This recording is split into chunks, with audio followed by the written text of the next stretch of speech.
आज ना एक बहुत सेंसिटिव टॉपिक पर बात करेंगे। हार्ट ब्रेक को हैंडल कैसे करना है। बहुत कॉमन टॉपिक है और लोगों को सताता भी बहुत है। तो चलिए कमर कस लीजिए, हम लोग स्पेस ड्राइव पे निकलेंगे। हमारे भीतर भी तो एक इनर स्पेस है ना। एक सिचुएशन इमेजिन कीजिए। कई कारणों से हार्ट ब्रेक होते हैं, लेकिन एक सिचुएशन का एग्जांपल ले लेते हैं। मान लीजिए कोई व्यक्ति था जो आपको बहुत इंपॉर्टेंस दिया करता था, अपनी हर बात आपसे शेयर किया करता था, आपको बहुत अच्छा भी लगता था, लेकिन अचानक वो व्यक्ति आपसे शेयर करना छोड़ देता है और ऐसे बिहेव करने लगता है जैसे आप एग्जिस्ट ही नहीं करते हो। ये जो उसका अचानक बदलना है, ये आपको ना भीतर से तोड़ देता है। बहुत लोग इस समस्या से गुजरते हैं। हार्ट ब्रेक का एक सिचुएशन है, उसका एक एग्जाम्पल है। तो यहाँ पर ना पता है सबसे पहले समझना क्या है। आपको सबसे पहले ये समझना है कि आपके माइंड में ये जो थॉट है, जो दुख दर्द वाला, इस थॉट को बदलना है ना। ये थॉट जो है वो आपको परेशान कर रही है। इस थॉट को बदलना है और अपने माइंड को बचाना है। कैसा थॉट?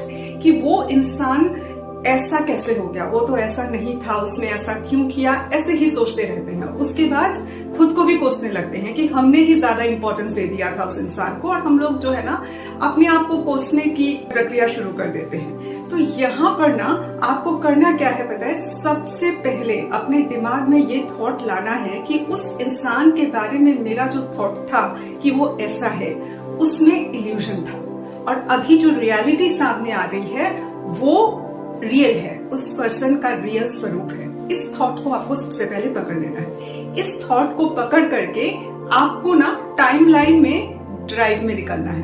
कैसे? आपको ये समझना है कि वो टाइम कैसा था जब वो इंसान इतना इम्पोर्टेंट नहीं था मेरे लिए, और मैं कौन कौन से कामों में अपना ध्यान तब लगाया करती थी, क्या क्या करना मुझे अच्छा लगता था। तो आप ना एक हंटिंग पे निकल रहे हो कि हमको क्या अच्छा लगता था, कौन सी चीजें हमको पसंद आती थी और हमारा मन वहां लगता था। जब आप इस खोज में निकलोगे ना, तब आपके भीतर सेल्फ लव डेवलप करेगा। और ये भी हो सकता है कि कोई काम आप बहुत ज्यादा पसंद किया करते थे, कोई काम आपने अधूरा छोड़ दिया, तो आपको लग सकता है कि अरे हम इस काम को तो अब कंटिन्यू कर सकते हैं, हम इसे चालू कर सकते हैं। ऐसा भी हो सकता है अगर किसी काम के प्रति आपका बहुत ज्यादा लगाव रहा हो तो यहाँ साइंटिफिकली पता है आप क्या कर रहे हो। हमारे ब्रेन में ना सिनेप्स है, वो एक जंक्शन बॉक्स की तरह होता है, उससे न्यूरल सर्किट्स जुड़े हुए होते हैं। हम ना अपने न्यूरॉन्स को अक्सर एक ही सर्किट से दौड़ा रहे होते हैं। जैसे ही आपने ट्रैक चेंज किया, जैसे ही आपने अपने थॉट को बदला, तो आपने अपने न्यूरल सर्किट को बदला, और इस सर्किट को बदलने के साथ ही ना ये जो नया थॉट आपके भीतर आया, ये थॉट आपको बचा लेगा। साइंटिफिकली जो है ना, आप अपने आप को हार्ट ब्रेक से इस तरह से निकाल करके ला सकते हो। लेकिन ये भी सच है कि कोई इंसान जब अचानक से ऐसे बदल जाता है ना, हर बार ऐसा नहीं होता कि वो इंसान खराब है।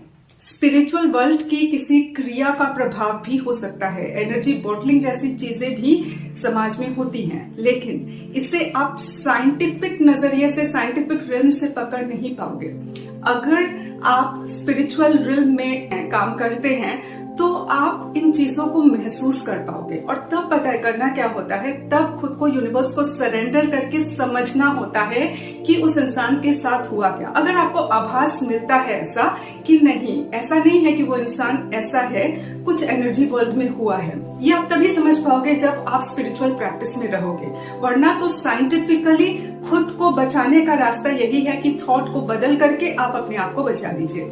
लेकिन जब आप स्पिरिचुअल रिल्म में एंटर करते हो ना, अगर इस बात की आपको प्रैक्टिस हो, तो आप महसूस कर पाओगे कि वो इंसान भी कष्ट में है।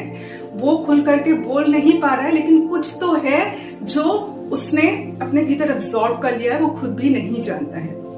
तो ऐसे में ना हम लोग अगर भीतर से खुद को साफ रखते हैं, प्रैक्टिस रखते हैं स्पिरिचुअल मेडिटेशन वगैरह का, तो यूनिवर्सल फोर्सेस के साथ ना हाथ मिलाकर काम भी कर सकते हैं, उस इंसान को कष्ट से बाहर भी निकाल सकते हैं। लेकिन ना इसे समझने के लिए आपको साइंटिफिक फील्ड से स्पिरिचुअल रिल्म में एंटर करना पड़ता है। तो साइंस के जरिए हम अपने आप को बचा लेंगे, थॉट को बदल करके हम अपने आप को तो बचा लेंगे। लेकिन अगर आपको यूनिवर्स के वाइब्रेशन को रेस करना है, दूसरों को बचाना है, तब आपको इस स्पिरिचुअल रिल्म में भी एंटर करना पड़ेगा।